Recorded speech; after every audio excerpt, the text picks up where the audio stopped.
दोस्तों, erectile dysfunction से एक छोटी चीज है इरेक्शन प्रॉब्लम। ये दो अलग चीजें हैं।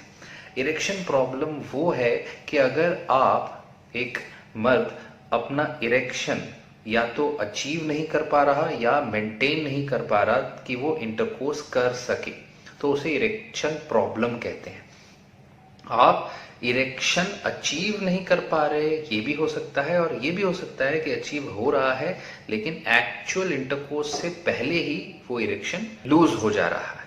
और ये इरेक्शन प्रॉब्लम आपकी सेक्स ड्राइव को अफेक्ट नहीं करता। आप सेक्स करना चाहेंगे लेकिन कर नहीं पा रहे हैं।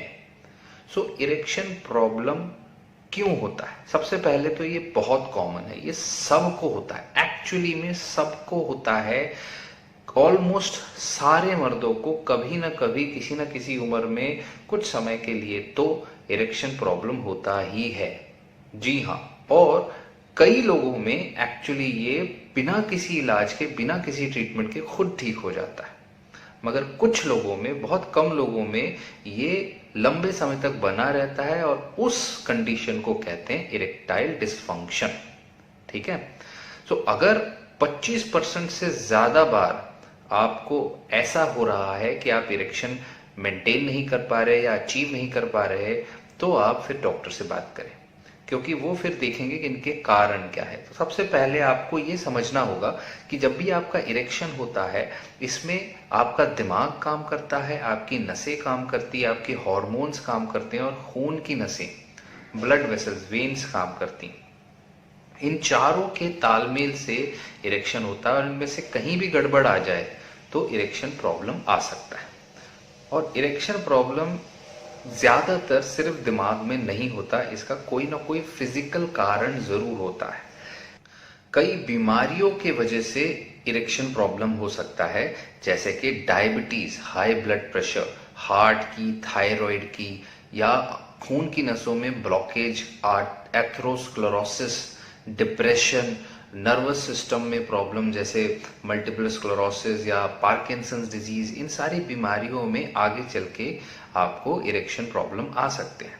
कई दवाओं की वजह से as a side effect erection problem temporarily आ सकते हैं। अगर आप कोई एंटी डिप्रेसेंट ले रहे हैं, कोई ब्लड प्रेशर की मेडिसिन जैसे कि बीटा ब्लॉकर खासकर वो ले रहे हैं, हार्ट की कुछ दवाइयां जैसे डिगॉक्सिन, कुछ स्लीपिंग पिल्स, कुछ पेप्टिक अल्सर की गैस की गोलियों तक से ऐसी प्रॉब्लम आ सकती है। और कई एक्चुअल फिजिकल प्रॉब्लम हो सकते हैं आपके अंदर, जैसे कि आपका टेस्टोस्टेरोन लेवल कम हो गया।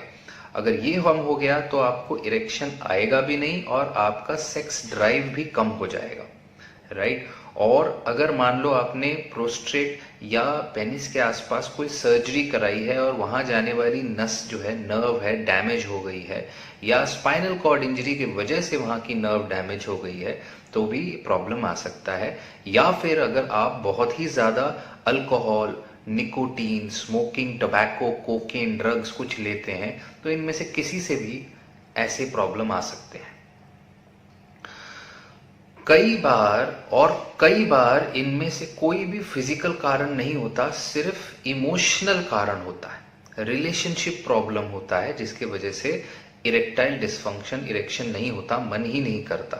ये ज्यादातर उनमें होता है जब पार्टनर के साथ कम्युनिकेशन अच्छा नहीं, बातचीत अच्छी नहीं होती, ज्यादा बातचीत नहीं करते, या फिर अगर आप ही को आपकी क्षमता पे डाउट है कि आप नहीं कर पाएंगे, या आप बहुत ज्यादा स्ट्रेस्ड हैं, बहुत डरे हुए हैं, एंजाइटी है, गुस्सा है, इन सब कारणों की वजह से आपके इरेक्शन में प्रॉब्लम आ सकता है। या फिर आप बहुत ही ज्यादा उम्मीद लगाए बैठे हैं, एक्सपेक्टिंग टू मच, जिससे कि एक सेक्स आपके लिए एक टास्क बन जाता है, ना कि एक प्लेजर, राइट। सो ये प्रॉब्लम, इरेक्शन प्रॉब्लम किसी भी उम्र में हो सकता है, लेकिन ज्यादातर जैसे जैसे आपकी उम्र बढ़ती जाती, ओल्ड एज में ज्यादा पाया जाता है। फिजिकल कारण ज्यादा कॉमन है ओल्ड एज में, और जो साइकोलॉजिकल इमोशनल कारण है वो ज्यादा कॉमन है यंग एज में, राइट। और साइकोलॉजिकल कारण धीरे धीरे खुद ठीक हो जाते हैं। सो अगर आपको इरेक्शंस हो रहे हैं नींद में, नाइट में, या सुबह सुबह अर्ली मॉर्निंग जब आप सो रहे हैं तब इरेक्शन हो रहे हैं, तो उसका मतलब यह है कि आपके अंदर फिजिकल कारण नहीं है, इमोशनल कारण ही है। ज्यादातर मर्दों को 3 से 5 बार इरेक्शंस होते हैं रात में, और कई बार ये इरेक्शन 30-30 मिनट तक रह सकते हैं। सो आप अपने डॉक्टर से बात करिए ताकि हम पता कर सकें कि आपको ये क्यों हो रहा है, राइट। अगर आपके जो नाइट टाइम इरेक्शंस है नॉर्मल है या नहीं। सो अगर आपको है इरेक्टाइल डिसफंक्शन तो आपके सिम्टम क्या होंगे? ऑब्वियसली आप इरेक्शन अचीव नहीं कर पा रहे या मेंटेन नहीं कर पा रहे, या आपका इरेक्शन हो रहा है लेकिन वो इतना फर्म नहीं है कि इंटरकोर्स हो सके, राइट।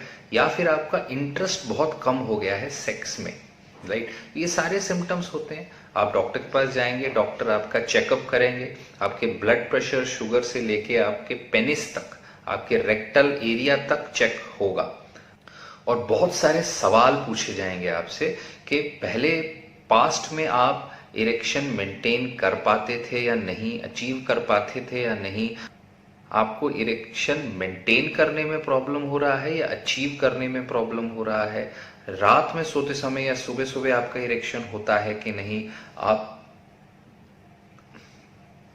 कब से ये प्रॉब्लम हो रही है, आप कोई दवा तो नहीं ले रहे, कोई सप्लीमेंट तो नहीं ले रहे, कोई ड्रिंक स्मोक ड्रग्स तो नहीं लेते, दारू तो नहीं पीते, आपका स्टेट ऑफ माइंड देखा जाएगा, आप डिप्रेस तो नहीं हो, स्ट्रेस्ड तो नहीं हो, एंग्शियस तो नहीं हो, डरे हुए तो नहीं हो, बहुत ज़्यादा गुस्सैल तो नहीं हो, आपको रिलेशनशिप प्रॉब्लम तो नहीं है। ये सब चीज़ें देखी जाती है और कुछ टेस्ट किए जाते हैं, ब्लड टेस्ट से लेके यूरिन टेस्ट तक, डायबिटीज़, हार्ट प्रॉब्लम, लो टेस्टोस्टेरोन लेवल्स पता करने के लिए टेस्ट किए जा सकते हैं। और आपको एक डिवाइस भी पहनाया जा सकता है जो रात को चेक करेगा कि आपके जो नाइट टाइम इरेक्शंस हैं वो नॉर्मल हो रहे हैं या नहीं। अल्ट्रासाउंड भी किया जा सकता है आपके पेनिस का, ये देखने के लिए कि उसमें जाने वाली खून की नसें वो सही है, फ्लो सही है या नहीं। रिजिडिटी मॉनिटरिंग भी आती है जिसे टेस्ट कर सकते हैं कि आपकी इरेक्शन कितनी स्ट्रांग है। और साइकोलॉजिकल टेस्ट भी होते हैं जिनसे कि आपके डिप्रेशन या अदर इमोशनल प्रॉब्लम्स को हम असेस कर सकें। तो इन सारी चीज़ों से हम जड़ पकड़ने की कोशिश करते हैं, और जड़ पकड़ने के बाद ही सही इलाज हो पाता है किसी भी बीमारी का। इस बीमारी में भी ट्रीटमेंट डिपेंड करेगा क्यों हो रहा है आपको दिक्कत, आपके डॉक्टर आपको इन सब का कारण बताएंगे। ज्यादातर लोगों में, ज्यादातर मर्दों में सिंपल लाइफस्टाइल चेंजेस ही काफी होते हैं, जैसे कि एक्सरसाइज। आप थोड़ी एक्सरसाइज शुरू करिए, हेल्दी डाइट खाइए, थोड़ा वजन कम करिए और थोड़ी नींद ज्यादा लीजिए। बस ये 4 चीजों से आप देखोगे कुछ हफ्तों में, कुछ महीनों में ही आपका ये प्रॉब्लम सॉल्व हो जाएगा। अगर आप या आपके पार्टनर को रिलेशनशिप में प्रॉब्लम हो रही है तो काउंसलिंग करा सकते हैं, काउंसलिंग से आपको हेल्प मिलेगी। और कई दफा कुछ लोगों में लाइफस्टाइल प्रॉब्लम काम नहीं करते, खासकर ओल्ड एज में, तो उनके केस में फिर आपको दवाओं की जरूरत पड़ती है।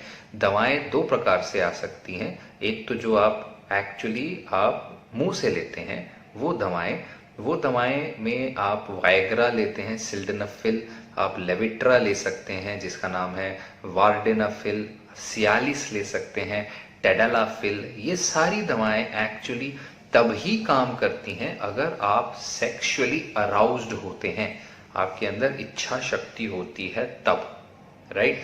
और ये काम करने के लिए 15 से 45 मिनट लेंगी दवाएं तीनों, ठीक है। कोई भी एक लेनी है, तीनों नहीं लेनी। और इसके अलावा दवाएं ये भी आती हैं, वो दवाएं भी आती हैं जो एक्चुअली आपकी यूरिथ्रा में, पेनिस के छेद में जो इंजेक्ट की जाती हैं या वहां पे डाली जाती हैं, घुसाई जाती हैं, उनसे आपके पेनिस का ब्लड फ्लो बढ़ जाता है। और कई दफा इंजेक्शन जो है वो बहुत छोटे माइन्यूट नीडल से दिया जाता है ताकि आपको दर्द भी ना हो, राइट। सर्जरी भी करा सकते हो, सर्जरी में इम्प्लांट्स डाले जाते हैं पेनिस के अंदर। इम्प्लांट्स जो है इन्फ्लेटेबल भी हो सकते हैं जिसमें फुलाया जा सके, या सेमी रिजिड होते हैं जिससे आपको हेल्प मिले, राइट। कई दफा वैक्यूम डिवाइस भी अवेलेबल है जिससे कि आपके ब्लड को पुल करके पेनिस के अंदर खींच लिया जाता है। इससे क्या, फिर आपके स्पेशल रबर बैंड लगा दिया जाता है पेनिस के बेस पे, जिससे कि आपका इरेक्शन मेंटेन रहे पूरे इंटरकोर्स में। और अगर एक्चुअल टेस्टोस्टेरोन की कमी है तो टेस्टोस्टेरोन रिप्लेसमेंट थेरेपी भी दी जा सकती है, जिससे कि आपका एक्चुअली टेस्टोस्टेरोन बढ़ जाएगा। वो ज्यादातर या तो स्किन पैच लगाया जाता है या इंजेक्शंस दिए जाते हैं, राइट। आप टेस्टोस्टेरोन ओरली लेंगे, उसका एब्जॉर्प्शन अच्छा है ही नहीं। और याद रखिए, इरेक्टाइल डिस्फंक्शन की ये जो दवाएं हैं, वाइग्रा, सियालिस या लेविट्रा, इनके साइड इफेक्ट हो सकते हैं। और ये side effect simple muscular pain, flushing से लेके हार्ट अटैक तक सीरियस भी हो सकते हैं। इसीलिए बिना डॉक्टर से बात किए या अपने, अगर आपको ओल्ड हिस्ट्री है, हार्ट की हिस्ट्री है, तो फिर ये ना लें। कोई नाइट्रोग्लिसरीन टैबलेट लेते हैं तो इनके साथ ये ना लें, वरना बीपी और लो हो जाएगा, क्योंकि ये भी नाइट्रेट्स ही हैं। ये भी नसें फुलाती हैं, आपकी दवा भी नसें फुलाएंगी, बीपी सारा लो हो जाएगा, राइट। और अगर आपको मान लो रिसेंट या पहले कभी हार्ट अटैक आया है, स्ट्रोक आया है, हार्ट डिजीज है, एंजाइना है, इरेगुलर हार्ट बीट होती है, हार्ट फेलियर है, blood pressure, blood sugar control नहीं है, ब्लड प्रेशर कम है, बहुत ज़्यादा है, तो फिर ये सब ना करें, राइट। फिर आप अपने डॉक्टर से बात करें और पता करें कि आपके लिए क्या सेफ है, क्या नहीं, ठीक। और कई ऐसे हर्ब्स या सप्लीमेंट्स भी आते हैं जो मार्केट में बहुत फैले हुए हैं और जो क्लेम करते हैं कि वो आपके सेक्सुअल परफॉर्मेंस और डिजायर बढ़ा देंगे, लेकिन इसमें से कोई भी सक्सेसफुली इरेक्टाइल डिस्फंक्शन को ट्रीट नहीं करता, प्रूवन नहीं है, राइट। और ये सेफ भी होंगे, सच नहीं है, इसमें साइड इफेक्ट भी हो सकता है, ये हमने कई वीडियोस में देखा है। तो इसीलिए बिना किसी वेरीफाइड डॉक्टर से बात किए कोई भी उल्टे सीधे हर्ब सप्लीमेंट्स ट्राई करने मत बैठ जाना, ठीक है। ज्यादातर मर्द अपनी इरेक्शन प्रॉब्लम को ओवरकम कर सकते हैं अच्छी लाइफस्टाइल से, ट्रीटमेंट से, या दोनों चीजों से। और ज्यादा सीवियर केसेस में ही आपको और आपके पार्टनर को एडजस्ट करना पड़ेगा कि आपकी इरेक्शन प्रॉब्लम आपकी सेक्स लाइफ को कैसे अफेक्ट करती है, उसके साथ फिर एडजस्ट करके जीना पड़ेगा।